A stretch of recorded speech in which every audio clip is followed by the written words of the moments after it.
ಎಲ್ಲರಿಗೂ ಅಂತಾರಾಷ್ಟ್ರೀಯ ಮಹಿಳಾ ದಿನಾಚರಣೆ ಶುಭಾಶಯಗಳನ್ನು ಹೇಳಲು ಇಷ್ಟಪಡ್ತೇನೆ. ನಾನು ಸಪ್ತಸ್ವರ ಸಂಸ್ಥೆಯವರು ಹೇಳಿದ್ದೇನೆ, ನಾನು ಸ್ವಲ್ಪ ಮಾತಾಡ್ತೇನೆ. ಅವ್ರು ಸನ್ಮಾನ ಮಾಡ್ಕೊಳ್ಳೋರು ಕೂತಿರ್ತಾರೋ ಮತ್ತು ನಾವು ಅವ್ರಿಗೆ ಸನ್ಮಾನ ಮಾಡಿಸಿದ ನಂತರ ನಾನು ಮಾತಾಡ್ತಿದ್ದೆ, ಅವರೇ ಹೋಗಿರ್ತಾರೆ ಹೇಳಿದ್ದೇನೆ. ಇಲ್ಲಿ ಮೊದಲು ಸನ್ಮಾನ ಮಾಡಬೇಕಂತ ಹೇಳಿ, ಆದರೆ ಒಂದು ಖುಷಿ ಏನಂದರೆ ಒಬ್ಬ ಹೆಣ್ಣು ಮಗಳು ಇಷ್ಟೆಲ್ಲ ಸಂಸ್ಥೆ ಕಟ್ಟಿ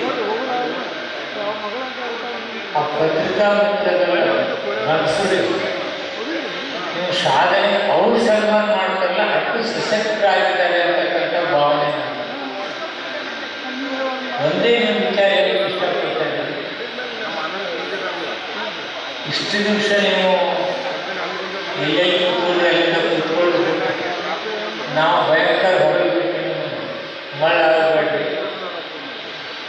ಬದುಕಿನಲ್ಲಿ ನಿಮ್ಮ ಸ್ಥಾನಮಾನವನ್ನು ಎಚ್ಚರಿಕೆಯಿಂದ ತಾವು ಮುಂದೆ ಬರಬೇಕಂತ ಹೇಳಿದ್ದಾರೆ.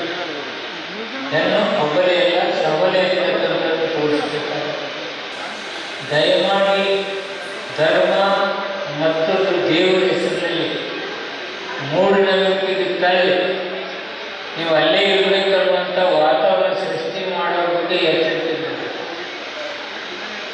ನಾವು ಕೇಳ್ತಿರ್ತೇವೆ ಪ್ರವಚನದಲ್ಲಿ ಮತ್ತೊಂದರಲ್ಲಿ ಹೆಣ್ಮಗಳ ಹಿಂಗಿರ್ಬೇಕು ಹಂಗಿರ್ಬೇಕಂತೇವೆ. ಅದು ಹಂಗಲ್ಲ. ನೀನು ಒಬ್ಬ ಮಹಿಳೆ, ನಾನು ಸಮರ್ಥ ಅದಿನಿ ಅಂತಕ್ಕಂಥದ್ದನ್ನು ತೋರಿಸಲಿಲ್ಲ ಅಂದರೆ ನಿಮ್ಮನ್ನು ಮತ್ತೆ ಅಲ್ಲೇ ತಳ್ತಕ್ಕಂಥದ್ದು. ಅಂಬೇಡ್ಕರ್ ಅವರು ನಿಮಗೆ ಆಸ್ತಿ ಹಕ್ಕು ಕೊಡುವಂಥ ದೊಡ್ಡ ಗಲಾಟೆನೇ ಆಗಿತ್ತು. ಮಂತ್ರಿಗೆ ರಾಜೀನಾಮೆ ಕೊಟ್ಟು ಕೊಡ್ತೀವಿ.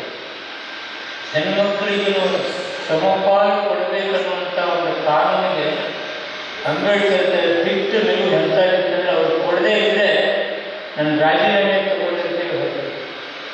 ಇದು ಹೆಣ್ಣು ಮಕ್ಕಳಿಗೆ ಶಕ್ತಿ ಕೊಡ್ತಕ್ಕಂಥದ್ದು, ಹಾಗೆ ಅಂತಕ್ಕಂಥದ್ದು ತಿಳ್ಕೊಳ್ಬೇಕು. ಗ್ರಾಮೀಣ ಭಾಗದಲ್ಲಿ ಅತ್ಯುತ್ತಮ ಶಿಕ್ಷಣ ನೀಡುತ್ತಿದೆ ಸಾಯಿ ಚೇತನ ಶಾಲೆ ಕಸಬಾ ಜಂಬಗಿ. ನರ್ಸರಿಯಿಂದ 5ನೇ ತರಗತಿ ತನಕ ಇರುವ ನಮ್ಮ ಶಾಲೆಯಲ್ಲಿ ನುರಿತ ಬೋಧಕರು, ಸ್ಮಾರ್ಟ್ ಕ್ಲಾಸ್, ವಿಶಾಲವಾದ ಆಟದ ಮೈದಾನ, ಪೂರ್ವ ಪ್ರಾಥಮಿಕ ಮತ್ತು ಪ್ರಾಥಮಿಕ ತರಗತಿ ಮಕ್ಕಳಿಗೆ ಪ್ರತ್ಯೇಕ ಕೊಠಡಿ, ಶಾಲಾ ವಾಹನ, ಮಕ್ಕಳ ಸುರಕ್ಷತೆಗೆ ಹೆಚ್ಚಿನ ಒತ್ತು ಕೊಡುತ್ತೇವೆ. ವಸತಿ ಶಾಲೆಗಳು ನಡೆಸುವ ಸ್ಪರ್ಧಾತ್ಮಕ ಪರೀಕ್ಷೆಗೆ ಉಚಿತ ಕೋಚಿಂಗ್, ಪಠ್ಯೇತರ ಚಟುವಟಿಕೆಗಳಿಗೂ ಒತ್ತು ನೀಡುತ್ತೇವೆ. ವಾರದಲ್ಲಿ 3 ದಿನ ಆಸಕ್ತ ಮಕ್ಕಳಿಗೆ ಡ್ಯಾನ್ಸ್ ಕ್ಲಾಸ್ ನಡೆಸಲಾಗುತ್ತೆ. ಕೈಗೆಟುಕುವ ದರದಲ್ಲಿ ಗುಣಮಟ್ಟದ ಶಿಕ್ಷಣಕ್ಕಾಗಿ ನಿಮ್ಮ ಆಯ್ಕೆ ಆಗಿರಲಿ ಸಾಯಿ ಚೇತನ ಶಾಲೆ. ಈಗಾಗಲೇ ದಾಖಲಾತಿಗಳು ಆರಂಭವಾಗಿವೆ. ಶೀಘ್ರವೇ ಭೇಟಿ ನೀಡಿ. ರನ್ ಟಿವಿ ನ್ಯೂಸ್ ವಿಡಿಯೋಸ್ ನೋಡಲು ಸಬ್ಸ್ಕ್ರೈಬ್ ಮಾಡಿ, ಬೆಲ್ ಐಕಾನ್ ಪ್ರೆಸ್ ಮಾಡಿ.